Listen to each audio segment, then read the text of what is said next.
Kanalımdan herkese selamlar. Sizlere gördüğünüz bu sevimli bebeklerimin yapımı ile geldim bu kez. Çok tatlı oldular. Umarım siz de beğenirsiniz. Boylarımız 32 santim arkadaşlar. 32 santim boyunda. Benim ördüğüm, kullandığım iplerle ve elimin sıkılığıyla ya da gevşekliğiyle arkadaşlar bu boyut böyle oldu. Ama sizin farklı boyut olabilir, daha büyük olabilir arkadaşlar. Biraz daha küçük de olabilir. Örgünüzün şekline göre ve kullandığınız iplerin markasına göre de değişebilir. Bebeklerimin yapımını 4 bölüm halinde anlatmayı planlıyorum. Bu bölümde bacaklarını ve kollarının yapımını anlatacağım. Bebeğimin yine saçları peruk şeklinde arkadaşlar.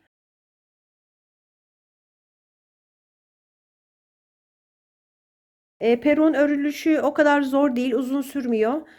Çok da güzel, farklı modellerle uygulayabileceğiniz bir model oldu. Yani bağlama şekilleri değişebilir saçınızın. Bu saçı mesela bu bebeğimin iki yanından bağladım. E, Diğer bebeğimde saçları salık, hiçbir şekilde bağlamadım. Sadece burasına taç yaptım arkadaşlar. Bunun yapımını da anlatacağım sizlere. Bebeğimin elbisesi çıkabiliyor. Ayakkabıları da çıkarılabiliyor arkadaşlar. Yani üzerine çıkarıp giydirebiliyoruz. Çok sevimli, çok keyifli bir model oldu arkadaşlar. Umarım sizler de beğenirsiniz. Ten rengi olarak şöyle göstereyim numarasını. Alize Cotton Gold 401 numarası. Alize Cotton Gold kullanıyorum ten rengi olarak. Bu mor rengi saçında da arkadaşlar yine Alize Cotton Gold kullandım. Fakat bu mavi de şöyle farklı bir ip kullandım. Alize Diva 50 gram 130 metre bir yumak kullandım arkadaşlar. Bundan da 2-3 bukle yani 5-6 bukle kadar bu ipten kullandım. 50 gram yetmedi çünkü 130 metre olduğu için bir yumaktan biraz fazla ip kullandım. İplerimin hepsi arkadaşlar genellikle Alize Cotton Gold. Bu farklı renklerde de pembesi, beyazı, mavisi hepsi Alize Cotton Gold arkadaşlar. Dediğim gibi arada şu rengim farklı bir markadan bir de açık lila farklı bir markadan arkadaşlar. Yarn Art cins kullandım burada. Yani birbirine kalınlıkları uyumlu olan farklı iplerde kullanabilirsiniz. Ama ben genellikle Alize Cotton Gold kullandım dediğim gibi. Gövdesini örerken, ten rengini örerken arkadaşlar gövde kısmını sıkı örüyorum. 2 milim tığla 2 milim tığ kullanıyorum gövde kısmında. Saç ve kıyafetlerinde de 2,10 milim tığ kullanıyorum. Biraz daha kalın bir tığ kullanıyorum. Biraz daha serbest ve gevşek olmasını istiyorum kıyafetlerinin. Saçlarında da aynı şekilde. Göz olarak 10 milim göz kullanacağım. Yine boyun kısmında ve kollarında tel kullandım arkadaşlar. Elektrik teli. Bunu nereden aldığımızı çok sorun oluyor. Elektrikçilerde bulabilirsiniz. Yani elektrik malzemesi satan her yerde bu teller bulunuyor. İçi bakır olduğu için arkadaşlar kesinlikle paslanmıyor. Yıkanabiliyor oyuncaklarımız. Onu da çok soruyorsunuz. Yani tel kullandığımız zaman o telin paslanma gibi bir riski yok ve yıkanması da problem oluşturmuyor.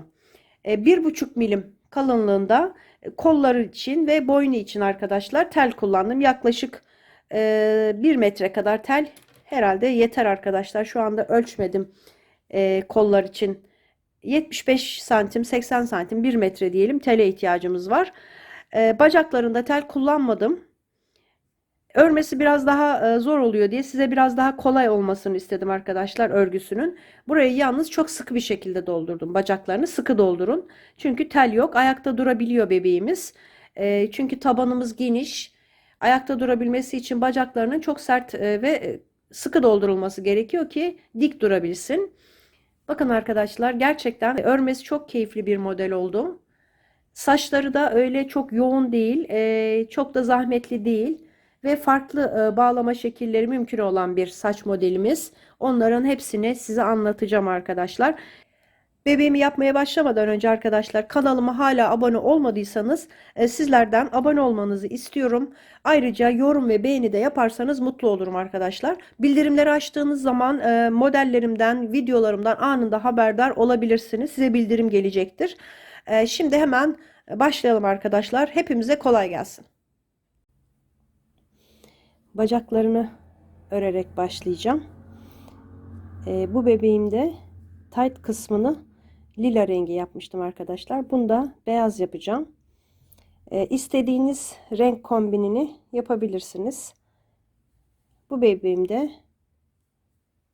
bu renkleri kullandım. Şimdi farklı renkler kullanacağım.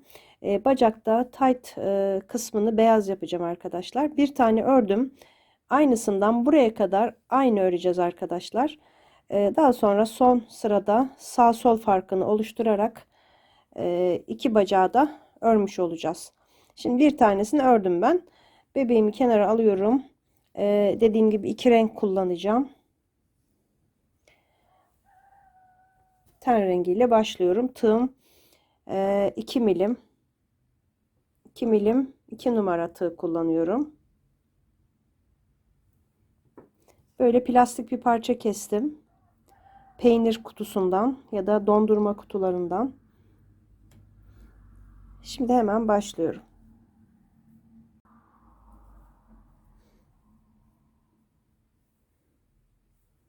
Altı tane zincir çekerek başlıyorum arkadaşlar. Düğüm atmıyorum.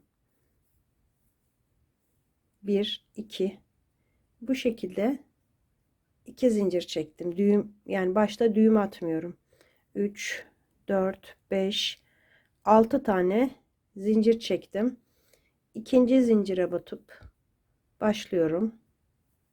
1 2 3 4 tane sık iğne yaptım. Son boşluğun içine ikinci sık iğneyi yaparken ipimi bu şekilde çeviriyorum. Bir tane yapmıştım. 2 3 4 tane aynı boşluğun içine sık iğne yaptım. Şimdi hemen yanından başlıyorum. 1 zincirin diğer tarafı oluyor burası. 2 3 son boşluğun içine batıp çift yapıyorum. 3 tane tek tek ördükten sonra son boşluğun içine çift yaptım. Şimdi buraya işaret yerleştireceğim. Böyle ip kullanıyorum. Katını ayırarak kullanıyorum arkadaşlar. Çok delik oluşturmasın diye. Şimdi ikinci sıraya başlıyorum. Birinci sıra sonunda sayım 13 sık iğneye ulaştı.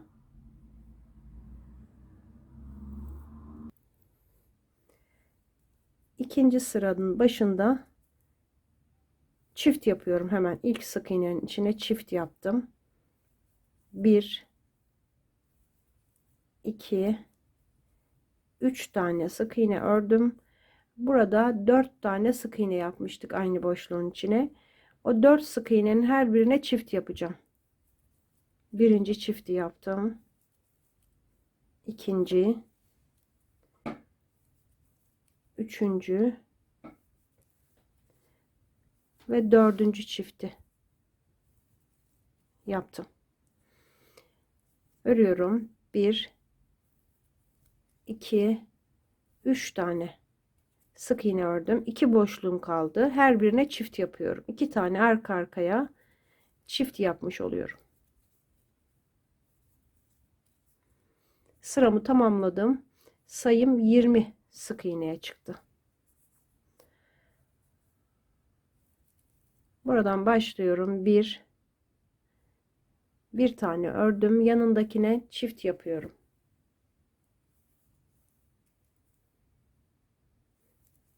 1 2 3 tane sık iğne yapıp Yine arttırmalar yapacağım. Bir tek, bir çift. Bir tek, bir çift. Bir tek, bir çift. Bir tek, bir çift. 4 kere bir tek, bir çift yaptım. Dördüncüyü tamamladım. Buradan devam ediyorum. 1, 2, 3. 3 tane tek tek ördüm. Sonra bir tek, bir çift. Bir tek, bir çift. 2 kere bir tek, bir çift yapıp tamamladım sıramı. Sayım 27 sık iğne çıktı. Şimdi buradan 3. 4. sıradayım. 1, 2 tane örüyorum. Çift yapıyorum. 2 tek, bir çift. 3 tane örüyorum. 1, 2, 3 tane ördüm. 1, 2 tane örüyorum. Çift yapıyorum. 2 tek, bir çift. 2 tek, bir çift. 2 tek, bir çift. 4 kere 2 tek, bir çift yaptıktan sonra yine 3 tane örüyorum. 1, 2, 3. Bu burada kalıyor. Yani 3 tane ördükten sonra tekrar yeniden sayıyorum. 1, 2, 2 tek ördüm, bir çift yapıyorum. 2 tek, bir çift. 2 kere de burada arttırma yaptım sıranın sonunda. Toplamda 7 tane arttırıyoruz her sırada. Sayım 34 sık iğneye çıktı. Şimdi bu sırada da arttıracağım. 1, 2, 3 tane örüyorum. Bir tane çift yapıyorum. 3 tek, bir çift. 3 tane şimdi örüyorum. 1, 2, 3. Bu burada kalıyor arkadaşlar. Buradan tekrar saymaya başlıyorum. 1, 2, 3 tek, bir çift. Tekrar 1, 2, 3 tek, bir çift. 1, 2, 3 tek, bir çift. 1, 2, 3 tek, bir çift. Dördüncüyü de yaptım. 4 kere burada arttırmış oldum. Şimdi 3 tane örüyorum. 1, 2, 3.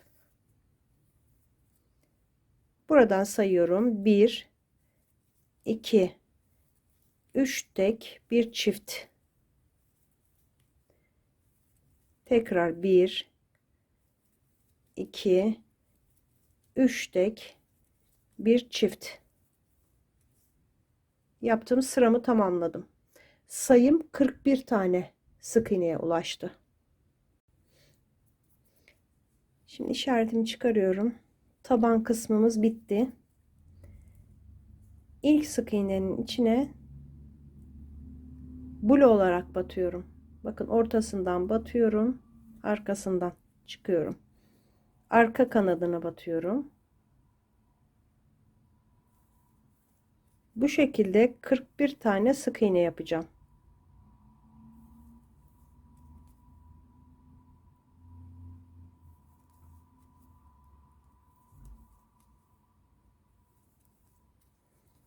Böyle buraya kadar yapalım. Son sıra sık iğneye kadar bakın. Bulu olarak arka lobdan ördüm. 41 sık iğne. Şimdi 3 sıra 41 sık iğne öreceğim. Düz örüyorum artık. Düz batıyorum. 1, 2, 3 bu şekilde dümdüz 41 sık iğne olarak 7, 8, 9. 3 sıra daha. 3 sıra daha örüp geleceğim. Toplamda tabandan sonra 4 sıra yapmış oldum. Bulo yaptığım sıradan sonra 3 sıra daha yaptım. Şimdi bu sırada 1, 2, 3, 4, 5, 6, 7, 8, 9, 10, 11 tane sık iğne yaptım. Eksiltiyorum. Bir sık iğne, yine eksiltme. Şimdi 4 tane sık iğne örüyorum. 1, 2, 3, 4 sık iğne ördüm. Eksiltiyorum. Bir sık iğne örüyorum. Yine eksiltme yapıyorum. Eksilt, bir sık iğne, eksilt. Şimdi sıra sonuna kadar örüyorum. 16 tane sık iğnem var.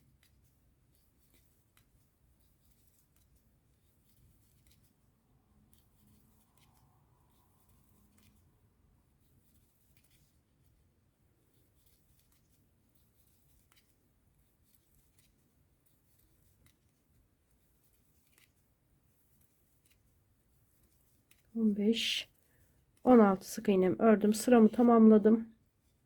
37 sık iğneye düştü sayım. 4 tane eksiltmiş olduk. 11. sırada 1, 2,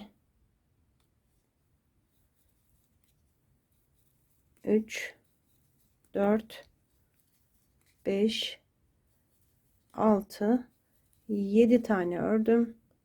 Eksiltme yapıyorum. Bir sık iğne yapıyorum. Eksilttim, bir sık iğne yaptım. Tekrar eksiltiyorum. Bir sık iğne yapıyorum. Eksiltiyorum. Bir sık iğne yapıyorum.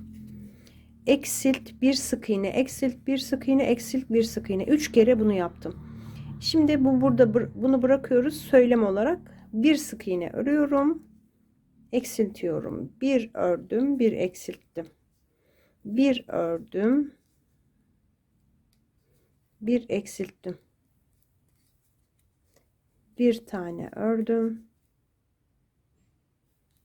eksilttim. 3 tane de bu tarafta yaptım. Bir sık iğne, bir eksilt, 3 kere pardon, eksilt, bir sık iğne, eksilt, bir sık iğne, 3 kere, bir sık iğne, bir eksilt, bir sık iğne, bir eksilt, 3 kere bu tarafta da yaptım. Şimdi sıra sonuna kadar 12 tane sık iğnem var. Onları örüyorum. 11, 12 sık iğnemi ördüm. Şimdi taban için böyle plastik bir parça kesmiştik. Bakın şuraya göre.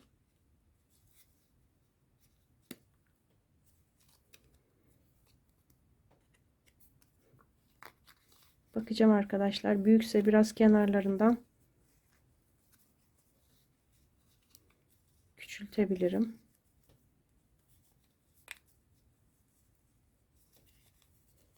Evet, biraz büyük. Bakın. Tabanım burada. Biraz böyle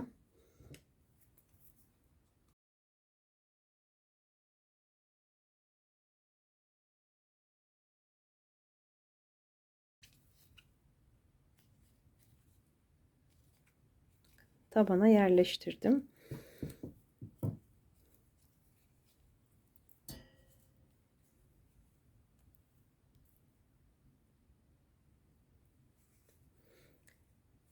Şimdi bu sırada da eksilteceğim.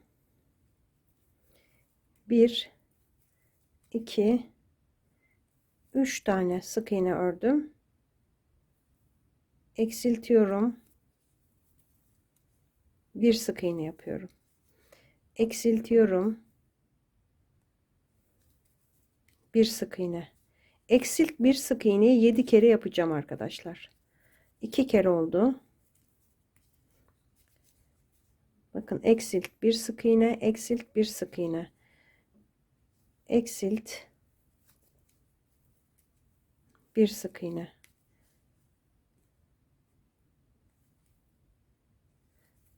Eksilttim. Bir sık iğne yaptım. Eksilttim.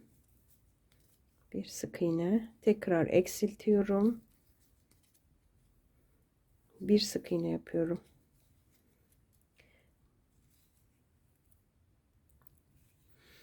Altı tane oldu. Bir tane daha yapacağım. Eksiltiyorum. Bir sık iğne. Bunu 7 kere yaptık. Eksilt bir sık iğne. Sıra sonuna kadar 7 tane sık iğnem kaldı. 3 4 5 6 7 sık iğnemi yaptım, tamamladım.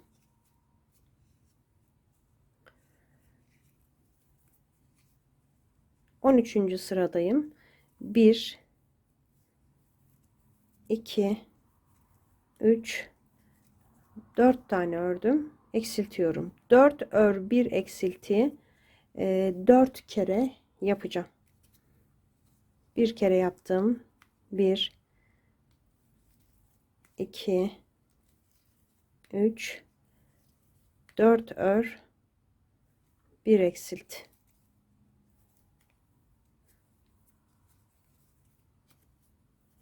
Bir 2 3 4 ör 1 eksilt. 1 2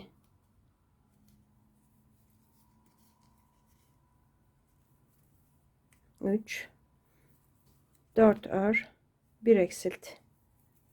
Sayım 20 sık iğneye düştü.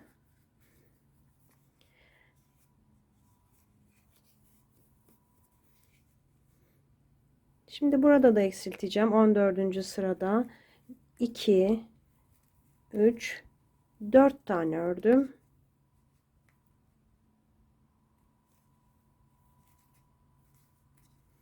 Eksiltiyorum. 4 ör 1 eksilt. Şimdi 6 tane öreceğim. 1 2 3 4 5 6 tane örüp bir tane eksiltiyorum. 6 tane sıra sonuna kadar sık iğnem var. 2 3 4 5 6 sık iğneyi yapıp sıramı tamamladım. Sayım 18 sık iğneye düştü arkadaşlar. Şimdi buradan elyaf yerleştireceğim. Sıkı bir şekilde. Daha sonra 7 sıra 18 sık iğne öreceğiz. Tam 7 sıra arkadaşlar. 7 sıra döne döne öreceğim. Bu arada elyaf da dolduracağım. Şimdi önce elyafımı dolduracağım. Sonra 7 sıra dümdüz 18 sık iğne örüp geleceğim. 7 sıra 18 sık iğne ördüm. Elyafı da güzelce doldurdum arkadaşlar. Sıkı bir şekilde şu bilek kısmına ilerledikçe daha da dolduracağım. Ayak kısmını sıkıca doldurdum. Şimdi bu sırada arttırma yapacağım. 1 2 17 tane sık iğne öreceğim. 17 sık iğne.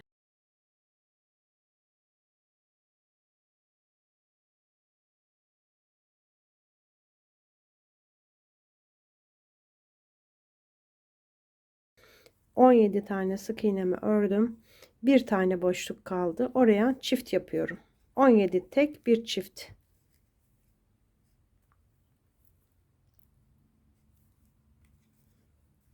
Sayım 19 sık iğneye çıktı. Şimdi 2 sıra 19 sık iğne yapacağım.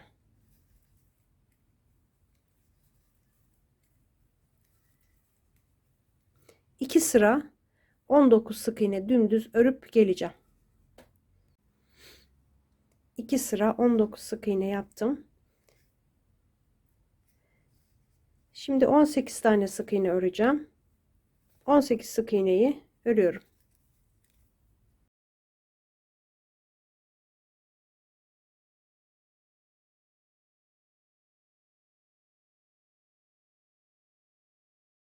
On sekiz tane ördüm. Son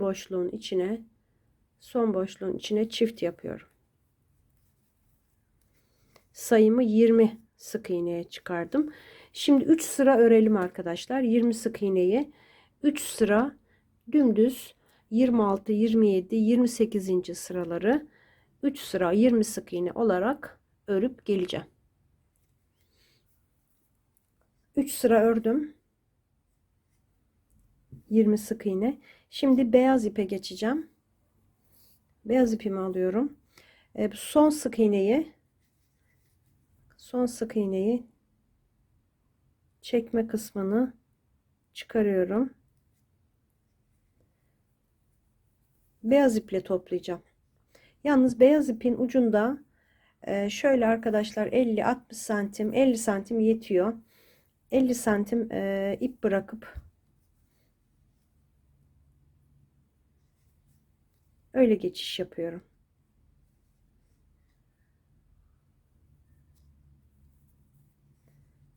İşaretimi buradan alıyorum. Yerleştirdim. Şimdi burada bir sıra beyaz ile bir sıra yapacağım. Dümdüz 20 sık iğneyi bir sıra beyazla yapalım. Bir sıra ördüm arkadaşlar. Ten rengi ipimi kesiyorum artık. Şimdi burada bıraktığım iple ten rengi ipi işaretimin olduğu yere kadar örüyoruz arkadaşlar. İşaretin olduğu sık iğne yeni sıranın ilk sık iğnesi olacak. Oraya dikkat edelim. İşareti yanlış yürütmeyelim. Şimdi burada düğümledikten sonra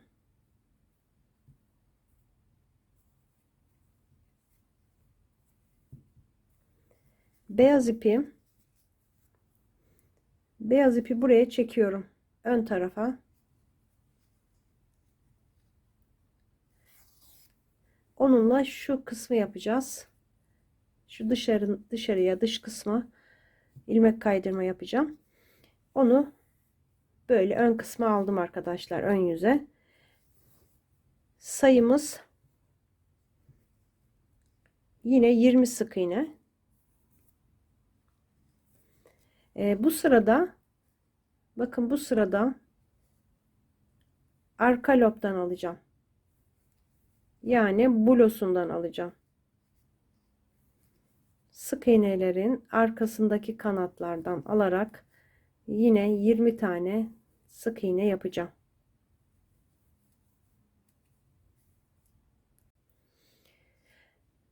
...20 tane sık iğnemi ördüm. İşaretim buradaydı arkadaşlar. İşaretimi alıyorum. Şimdi takmıyorum. 2 tane sık iğne ördükten sonra işaretimi takacağım. Artık burada bu sırada normal öreceğiz. İşaretimin yerini değiştiriyorum. 2 tane sık iğne örüyorum. İşaretimi artık buraya takıyorum. Şimdi 1 2 3 4 5 6 tane sık iğne ördüm. Sıradaki 4 sık iğneye çift yapacağım. Her birine çift sık iğne yapacağım.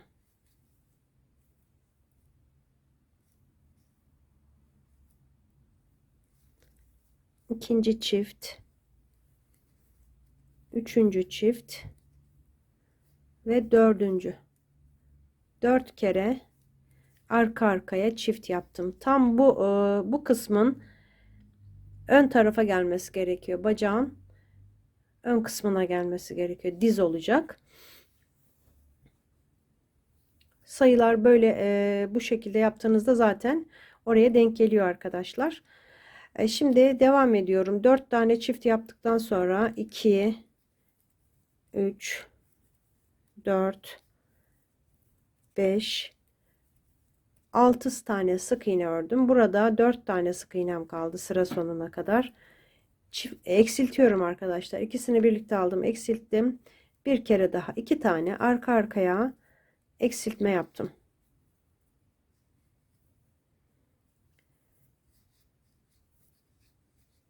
Sayım 22 oldu.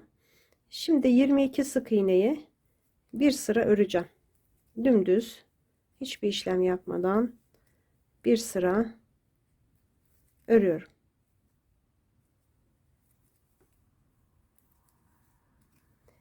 Dümdüz örelim arkadaşlar, işaretin olduğu yere kadar 22 sık iğne. Bir sıra 22 sık iğne ördüm işaretimin olduğu yere kadar. Şimdi onu çıkarıyorum. Bu bıraktığım iple önde kalan kanatlara bakın, burada bu sırada bula yapmıştık. Önde sık iğnelerin birer kanatları kalmıştı. Bu şekilde. Şimdi onların üzerine ilmek kaydırma yapacağım. İlk sık iğnenin kanadından geçirdim. Oradan bu şekilde devam ediyorum. İlmek kaydırma.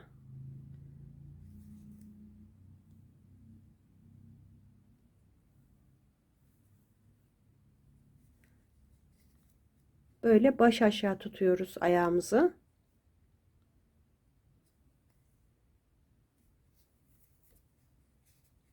Şöyle kıvırırsak daha rahat oluyor.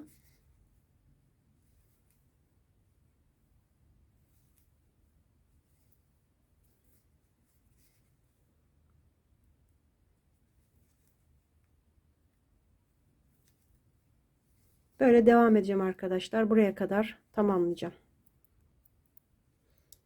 Bakın burada son halkaya yaptım. Şimdi ilk yaptığım halkaya geçiyorum. İlmek kaydırma yapıp ipimi böyle çıkarıyorum arkadaşlar. Sonra şuradan iç tarafa alıp bir de tamamen içe geçiriyorum.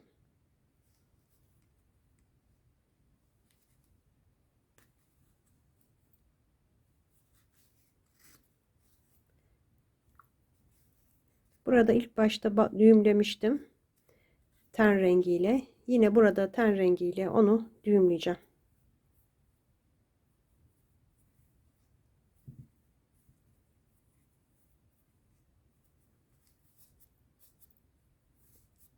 Sıkıca elyaf doldurmayı da unutmayalım arkadaşlar. Ben birazdan dolduracağım. Şimdi sırama dönüyorum. Bakın burası bu şekilde.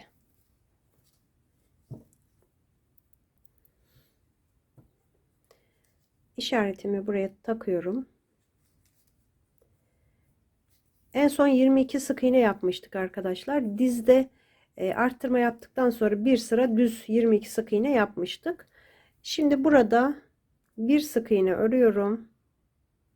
Eksiltme yapıyorum. Bir ördüm, bir eksilttim. 15 tane sık iğneyi öreceğim.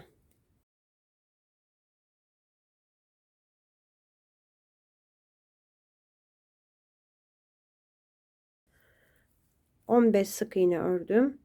Eksiltme yapıyorum. 2 tane sık iğne kaldı. Sıranın sonuna kadar bakın. 2 sık iğne yaptım. İşaretimi buradan aldım. Yerine yerleştirdim. Şimdi eksiltme yaptım. 2 tane 20'ye düştü sayım. Bir sıra öreceğim arkadaşlar. Bir sıra 20 sık iğne dümdüz örelim. Bir sıra ördüm. 35. sırada 18 tane sık iğne öreceğim.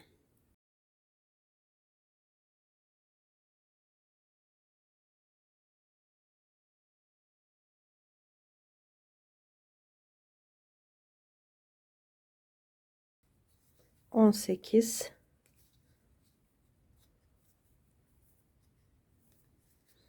bakın son 2 sık iğnem, çift yapıyorum her birine. 2 tane arka arkaya çift yaptım. Sayım 22 sık iğneye çıktı. Şimdi 36, 37, 38, 39, 40, 5 sıra öreceğiz dümdüz. Bu arada elyaf da dolduracağım. Şöyle arkadaşlar, ben böyle makası kullanıyorum veya tığın arkasıyla, ama makasın ucuyla yerleştirmek ve sıkılaştırmak daha iyi oluyor. Çünkü bilek kısımlarının buralarının, bacaklarının özellikle çok sıkı olması gerekiyor. Bebeğimizin deforme olmaması için sıkı bir şekilde dolduracağım.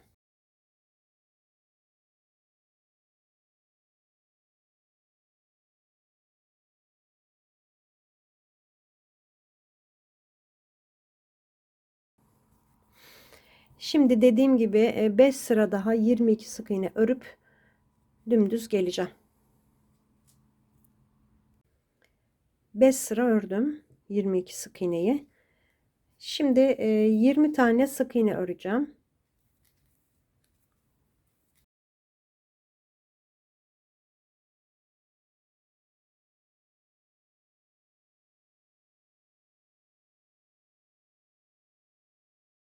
Yirmi tane sık iğnemi ördüm.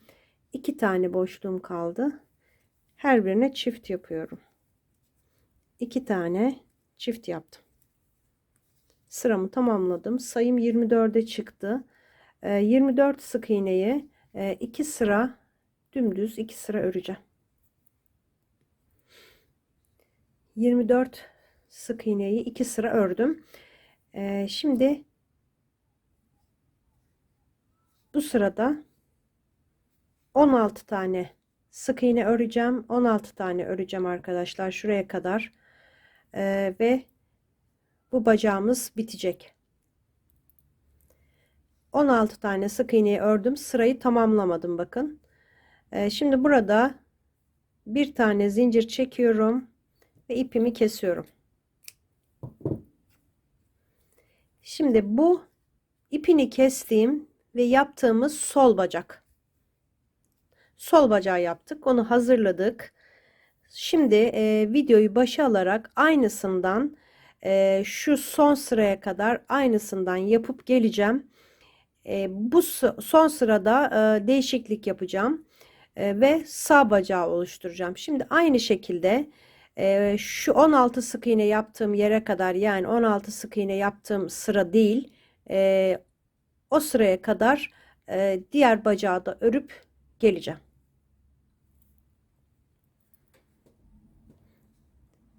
Şimdi ördüm arkadaşlar aynı şekilde diğer bacağı da. Bunu son sırasında 16 sık iğne yapmıştık. Şimdi bu bacağın, sağ bacağın son sırasında bir sıra yapacağım. Yani sıramı tamamlayacağım. Bir sıra daha. Bunda 16 sık iğne yapmıştık. Sol bacakta, sağ bacakta 24 sık iğne yapıp sıramı tamamlayacağım. Sıramı tamamladım. Farkı şu arkadaşlar. Son sırada sol bacakta sırayı tamamlamıyoruz. 16 sık iğne yapıp ipimizi kesiyoruz. Sağ bacakta sırayı tamamlıyoruz. İşaretimi çıkarıyorum. Ve buradan itibaren 8 tane sık iğne yapıyorum. 1, 2, 3, 4, 5, 6, 7, 8 tane sık iğne yaptım. Şimdi burada 3 tane zincir çekeceğim. Bu sağ bacak, şöyle tutuyoruz. Sol bacağı alıyoruz. Bu sağ, bu sol. Sol bacağı alıyorum. Bacaklarımız biraz içe doğru baktığı için buradan bağlayacağım arkadaşlar. Bakın 3 zincir çektim. Sağ, sol. Şu 16. sık iğneye batıyorum. Sık iğne yapıyorum. Buraya sık iğne yaptım. Şimdi bundan sonra devamını gövdeyi arkadaşlar gövde videosunda anlatacağım. Bir sonraki videoda bakın bacaklarımız şurası düz olacak. Şu zincir düz gelecek. Bacaklarımız bakın içeri doğru. Hafif içeri doğru bakıyor.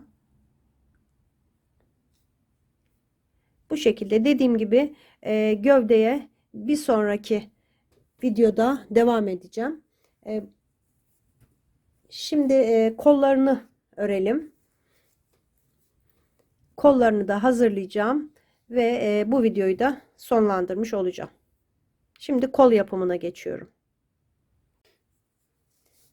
Kolunu öreceğiz. İki kol da aynı olacak arkadaşlar. Aynı şekilde iki kolu da hazırlayacağız. Bir tanesini ben yaptım. Şimdi ikincisini birlikte öreceğiz. İkisi de aynı şekilde örülmüş olacak. Şimdi sihirli halka yapıyorum.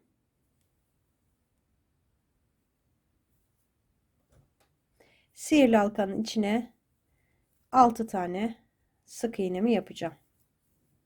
2 3 4 5 6 halkamı sıkıştırıyorum.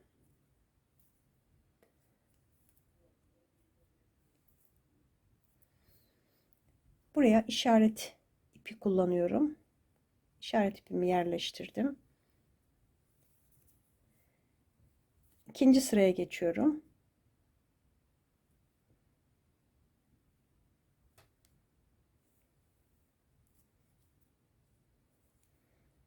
Her bir sık iğnenin içine çift yapacağım. 2 tane yaptım. Her sık iğnenin içine 2 tane yaparak sayımı 12'ye çıkaracağım. 6 tane çift yapacağım.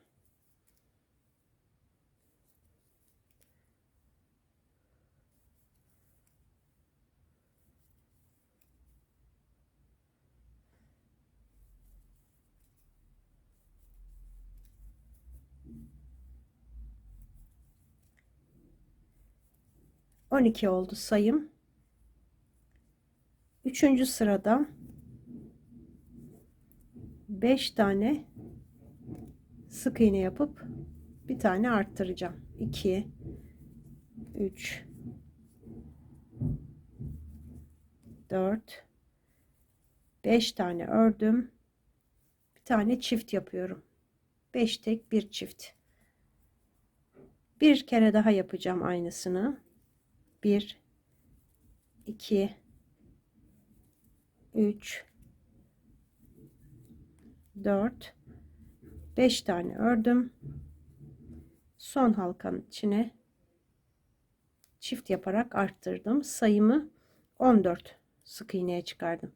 Şimdi 14 sık iğneyi 2 sıra daha öreceğim. Şöyle ortadaki ipimi, sihirli halkanın ipini güzelce sıkıştırdım. Sayım 14 oldu dediğim gibi 2 sıra daha 2 sıra daha 4 ve 5. sıraları 14 sık iğne olarak örüp geleceğim. 2 sıra ördüm 14 sık iğneyi. Şimdi bu sırada ilk başta popcorn yapacağım. Şöyle azıcık uzatıyorum. Battım. Yarısını çektim. Üzerine dolayıp aynı yere batıyorum.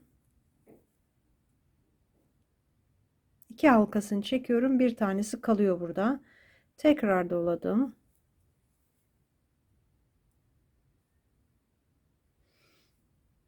Burada 4 halka olunca çekiyorum. Şu şekilde sıradaki bakın hemen sıradaki halkaya batıyorum. Bu popcornu şuradan ittiriyorum ön tarafa doğru. Bu şekilde. Şimdi sıra sonuna kadar 13 tane sık iğnem var. Örüyorum.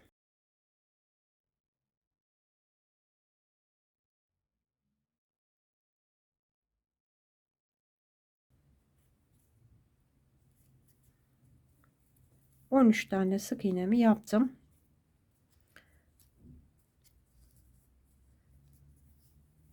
Yedinci sıradayım. Yedinci sırada hemen ilk 2 tane sık iğneyi birlikte alıyorum. Bu popcorn'un üzerindeki halkayı bir de yanındaki halkayı alıp eksiltiyorum. Eksilttim. 5 tane sık iğne öreceğim. 2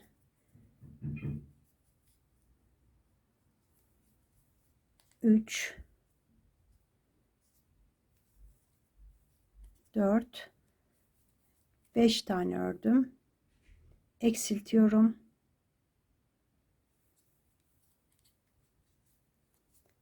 Tekrar sıra sonuna kadar örüyorum. 1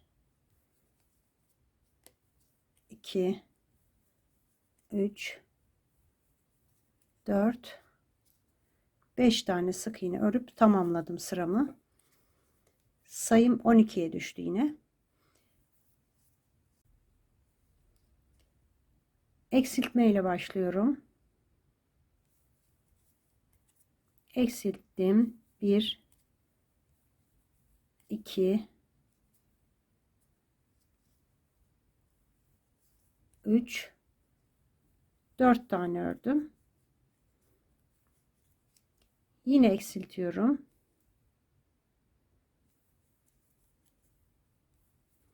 1 2 3 4 tane ördüm. Sayım 10 sık iğneye düştü. Şimdi 10 sık iğneyi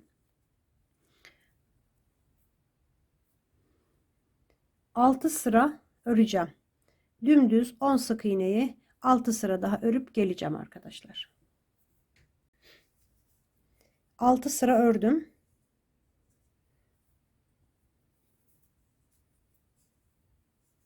Şimdi sıradaki boşluğa çift yapıyorum. Bu sırada hemen çift yaparak başlıyorum ve kalan 9 sık iğneyi sıra sonuna kadar örüyorum.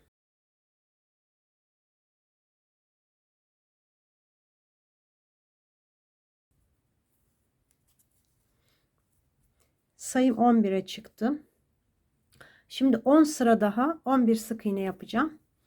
10 sıra düz öreceğim arkadaşlar. Şu kadar. Sonra yine arttırma yapacağım. 10 sıra dümdüz 11 sık iğne yapıp geleceğim. 10 sıra ördüm 11 sık iğneyi. Şimdi son arttırmamı yapacağım.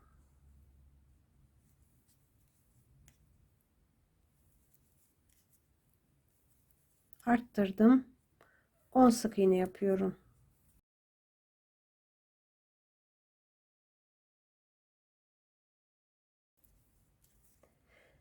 Sayım 12'ye çıktı. Şimdi 7 sıra daha 12 sık iğneyi 7 sıra daha dümdüz örüp geleceğim. Şöyle 7 sıra öreceğim. 7 sıra ördüm 12 sık iğneyi. Şimdi burada işaretimin olduğu yerde bıraktım. Bir zincir çekip ipimi kestim. İki kolumuz da hazır. Toplamda 33 sıra oluyor arkadaşlar. Burada da zaten sayıları yazıyorum İngilizce olarak. Oradan anlayabilirsiniz sıra sayılarını ve sık iğne sayılarını. 33 sıra toplamda 33 sıra olmuş oluyor. Böylece kollarımız bitti. Kol ve bacaklarımız hazırlandı. Bu videonun da sonuna geldik. Tekrar görüşmek üzere. Hoşça kalın arkadaşlar.